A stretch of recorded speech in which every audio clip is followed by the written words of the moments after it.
ইমান কারে কয় রে, প্রেম কারে কয়, নবীর ভালোবাসা কারে কয়। নিজের স্বার্থের জন্য এমন করে না, নিজের ফায়দার জন্য এমন করে নাই।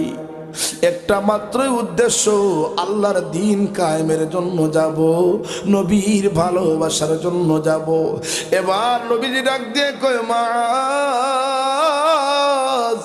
ওরে মাআজ, তারপরেও বুঝি তুমি জিহাদের ময়দানে যাইবা।